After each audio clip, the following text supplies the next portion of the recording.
It's Tiki Technical Tuesday, and we are returning to the fountain project. These have been sitting a few days, well, I guess quite a few days. It's currently Thursday, and look at this. I can pick them up, I can move them. Da-da-da. These are looking great. Now, the bad news is I have not had any time to tackle the big Tiki sculpture. The good news is we get to start that today. The slabs that we rolled out last week have been sitting here all week in the studio, waiting to be used, and they are still remarkably soft, but I think we're just going to go for it. I mean, we just got to tackle this thing. So I'm going to take out the form. I'm going to make a little bit of a special table for it that will allow me to pull the core out after we finish the sculpture. And then we're going to start putting this clay together. I suspect that I have not made enough slabs to actually do the design that I want to do. The good news is George's is open today and tomorrow, so if I need more clay, I can get it.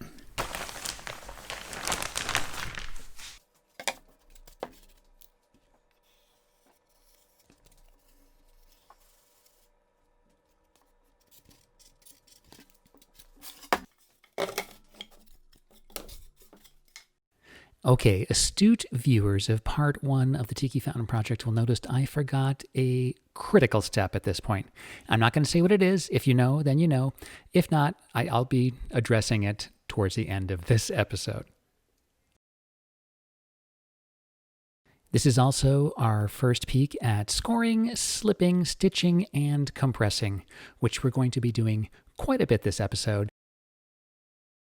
Whew, okay, that was a panicked 2 slabs onto the form, and we got a lot of it covered. I mean, one whole face here, this whole side, that whole side.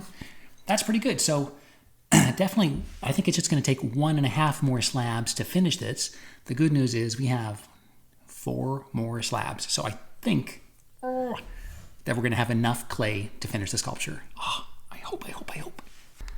Okay, I just added this little rope to the handle that I put inside of here, with the hopes that this will help me pull the form out of this very sticky clay when the whole thing is done, through the hole in that plywood that we cut just a little while ago. Hope it all works. Okay, so I obviously have to get clay onto the other side of this. I don't know if it's best to flip it over here on the table or to just stand it up and try to get the slabs on there. I think I'm going to put some saran wrap on this, flip it, get the slab on the other side, and then stand it up. But we'll see. We'll see how it works. So let's talk about scoring and slipping. So when we put 2 slabs of clay together, we want to make sure that those things bond. Anytime you stick clay together, that's a weak point. So I want all those clay particles to become one, to really just be one solid piece of clay. So I score it, as you see here, to allow slip, which is liquid clay, to work its way into all of those little clay particles. And then, wait for it, I'm going to trim this to fit, trimming to fit, and I'm going to score the other slab of clay that's going on. Now I'm putting slip on there, putting slip. We stick it all together, and then I do something called stitching, where I take a tool and I just really work both of those slabs together, and then we'll finally, after, there's score, slip, slip, slip, slip, compress, compressing, stitch, stitch, stitch, stitch, stitch, stitch. And then finally, after all this stitching, I compress. I really just want to pack those clay particles together. That's how you get slabs to stick together. Slab building to me is just like when you were in kindergarten or middle school and you made stuff out of construction paper. It's just the same thing. You're just sticking flat things together to make 3D objects, basically. So I think it's fun. Slab building, in my head, it's easy for me to picture bending paper, sticking paper together, and then when you're actually doing it for real, it's just replace that paper with big, heavy pieces of clay.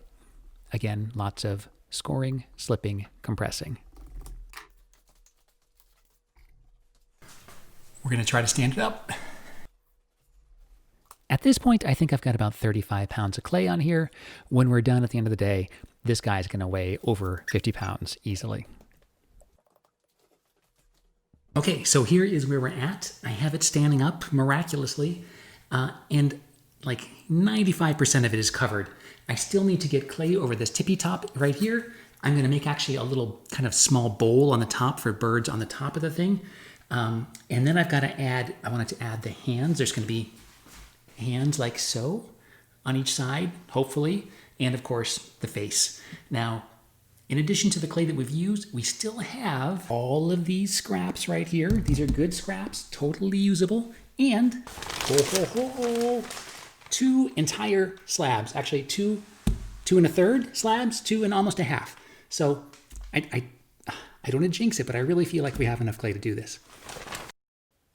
Knowing that the arms would take a lot of clay, I finished off the tippy top of the stone idol with some of the scrap extra pieces of slab that we had, when I pieced together the main parts of the body.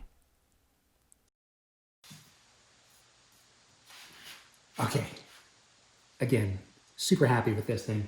I am going to now, it's a little late, it's 5 o'clock. I'm going to put the little rim on the top so he can have like a little birdie bath on the top of his head, or her head, its head. It's a deity, it doesn't have to have a sex, I don't know. So we're gonna put the little bird bath on the top, and then I'm actually going to take a little strip of clay and I wanna reinforce this bottom edge around the bottom, just so it's a little thicker. It has like a thicker rim at the base, just to beef it up. I will texture stamp it, and then I will bag it, and we will hop back on this tomorrow. You know what time it is. Scoring, slipping, stitching, and compressing. Plus, we're also going to put a little snake of clay on the inside seam of this slab join to make sure it is really well bonded to the top of the idol. Okay, the little birdie bath top looks great. Super stoked. And now I want to reinforce the bottom lip. Yeah, and then I guess texture and we're pow for today. Oh, that's the good Hawaiian word of the day. Pow. It means done.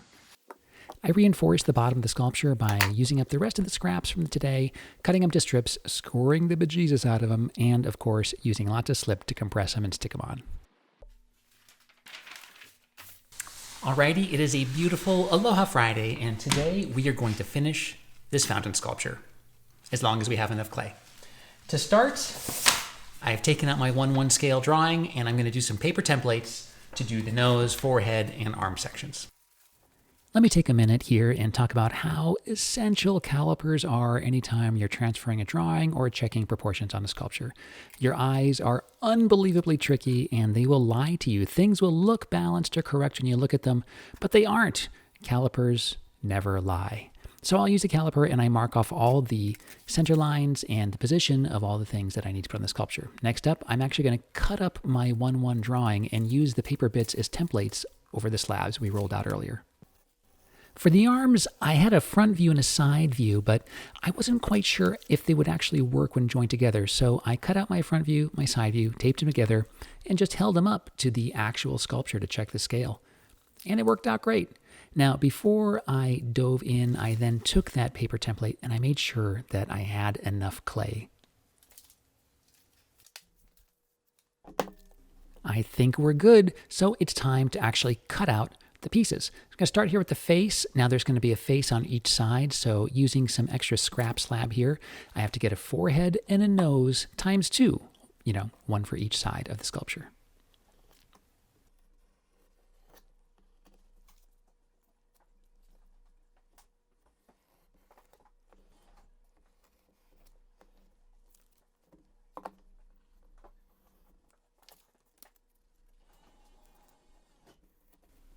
I think you all know what is coming next. It involves scoring, slip, stitching, and compressing. That's right. Our old friends are back, and that's what is going to hold on these facial features. I just want to make sure that all of these various bits of clay are mashed together to become one solid clay body that won't crack and shrink. Okay, now we just need to repeat that on the other side. The arms are big, and they're going to be a little bit more tricky than the forehead and the nose. Now, back to my little cardboard construction paper analogy, I wish that I had made the foam form a little differently shaped underneath here. Since I want these arms to be scooping out a little bit, I'm going to have to do a little bit of extra work before I stick those big arm slabs on. You may be thinking I'm making the happiest little Tiki idol in the world, but I'm not. It's not a big happy face. The mouth will actually be somewhere up here. This is to support the arm slabs The slabs for the arms are going to sit here, and I want them to lift out and away from the body just a little bit, because they're going to be holding a bowl that will have the water rush out from the top, hopefully down into the bowl, and then boop, into the 2 other bowls that we made last episode. That's the plan at any rate. But it is noon, it's lunchtime. I'm going to pause here. I'm going to let this just stay out. I'm not going to bag it. I'm going to let it dry just a hair. And when I get back from lunch, we'll cut the arm slabs and stick them on. Back from lunch, and time to cut the arms.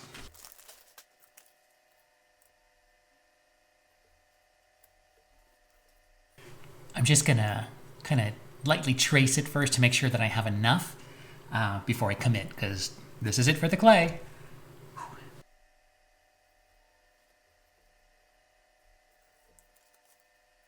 Oh yeah, we're good, we're good. Going for it!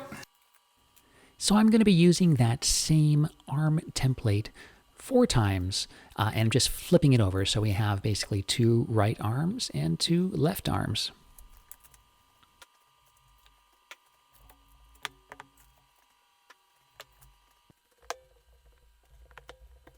That went better than I expected. So this is like the last big assembly piece, and I'm pretty excited about the way this whole thing is looking. It's super cool. And of course, the more time I invest into a big sculpture like this, the more anxiety I have about it blowing up in the kiln. Because you put so much time into it, you bond with it. It's like a little puppy. You fall in love with it, and then if it explodes, oh, it's going to be heartbreaking. But I'm really excited with this thing so far. I think it's looking cool.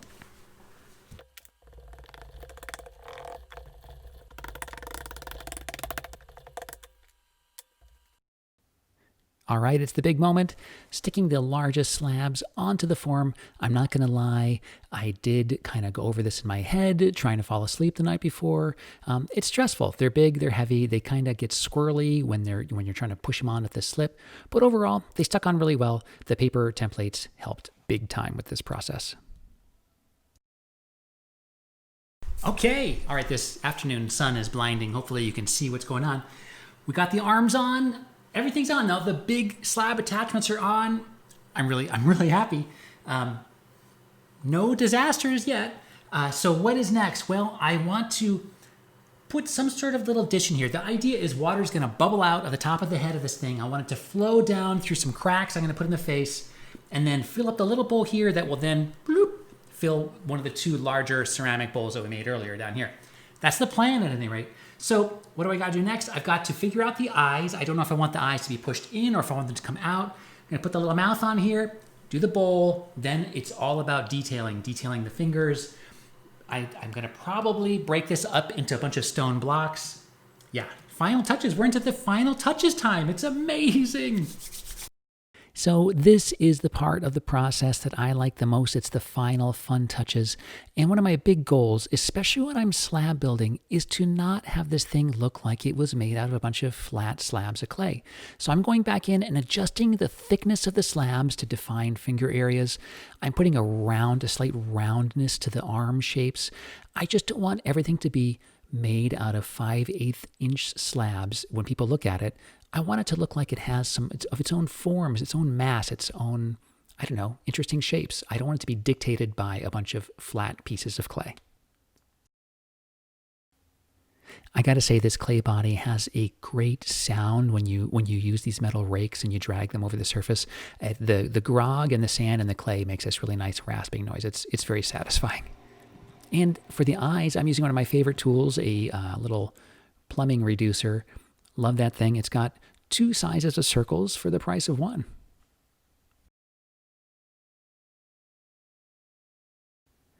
A few more final touches, really to just focus on water flow and getting water away from the face and into the bowl in front.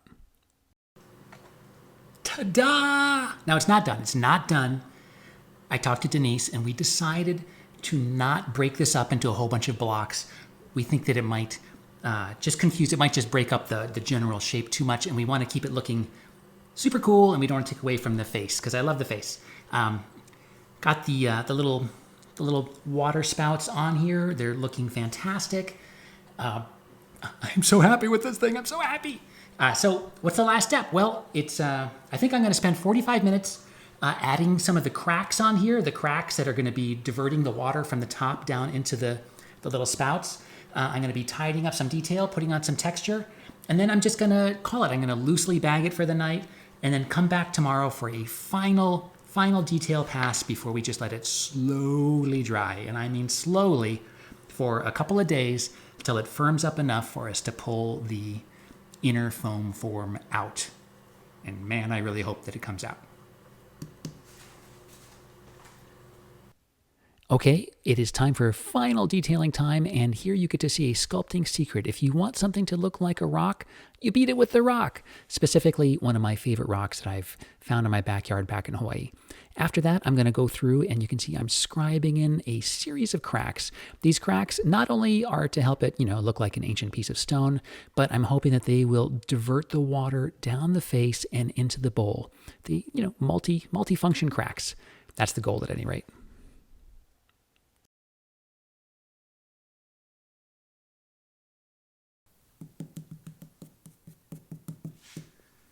Okay, I'm going to stop for the day. So I got all the cracks on there. It's detailed. I have the little notches so the water will flow out and hopefully make its way down into the little pouring bowl. So, we'll fill the 2 feeding bowls on each side. Couldn't be happier. It's been a super fun return to hand building.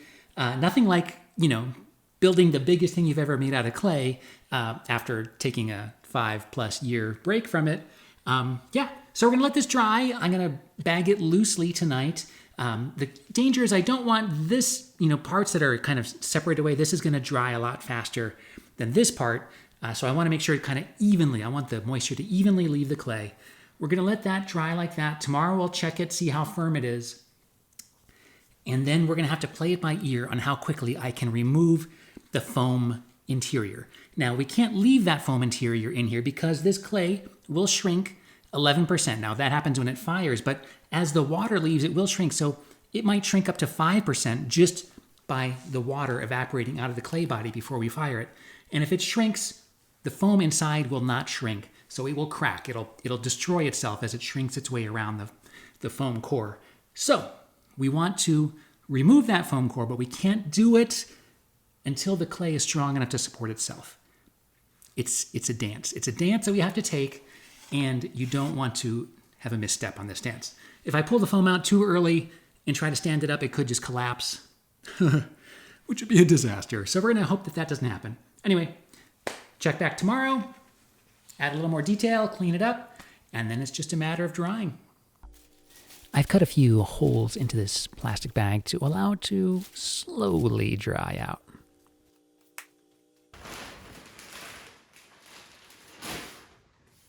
Today is all about getting that foam form out of this clay. If I leave it in there much longer, there's a big risk of the clay cracking as it dries around the foam. Okay, it's been a couple of hours. Still a little soft. I can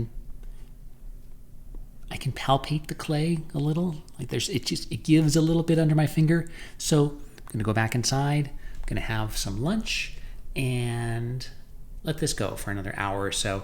I might start editing. Maybe I'll start editing this Tiki Technical Tuesday. How about that? And then I'd really like to get the foam out today. I don't want to let this go another day, but we don't want it to collapse. So check back in a couple of hours. All right, it's been 2+ hours, I guess maybe 3 hours since I last checked in. It is a little more dry, and you can see I put a little protective cover on the thin top part of the head and the hand so they don't dry out too quickly.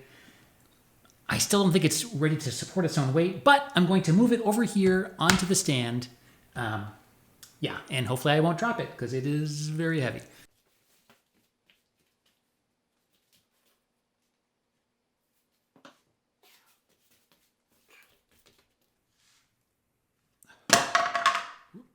There goes the trap door.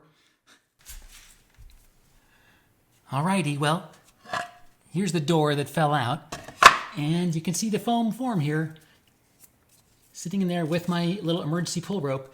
Now, this is the part where I admit that I forgot to wrap this thing with saran wrap, just like I did on one of the 2 bowls. I have been having stress dreams about it ever since I realized my mistake. Hopefully it'll be okay. Yeah. We'll try giving this thing a pull in maybe another hour or 2. All right, it's been another hour or so. I have taken a heat gun to it, and I've been, giving it the old heat gun treatment for a few minutes, and I'm going to do some tentative pulling on the form and see what happens. Oh. So that thing is really in there. I wish I had remembered the saran wrap. If you're trying this at home, use saran wrap.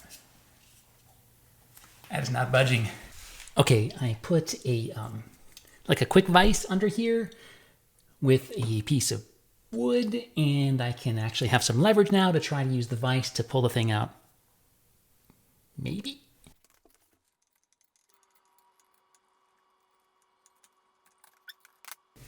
Maybe a lever?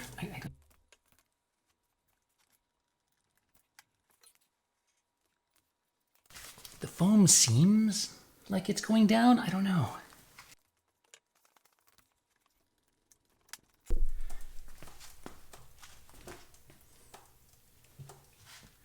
Oh my God, it just popped out.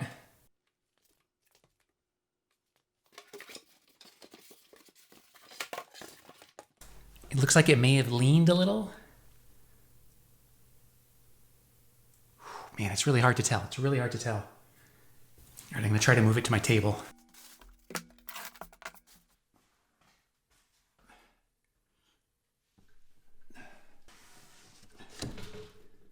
Holy moly. I cannot believe the 1 second I didn't hit record, I got the bottom out. So glad that this has gotten this far. All right, I think we're gonna wrap it up here. That was stressful enough for this week. We're gonna let this dry. We're gonna let it dry for a very, very long time, and we will wrap this up with episode 3 of the Garden Fountain Idol, at which point we will fire this and glaze it and install it. If it survives the kiln. I hope you make it, buddy. I hope you make it. See you next week.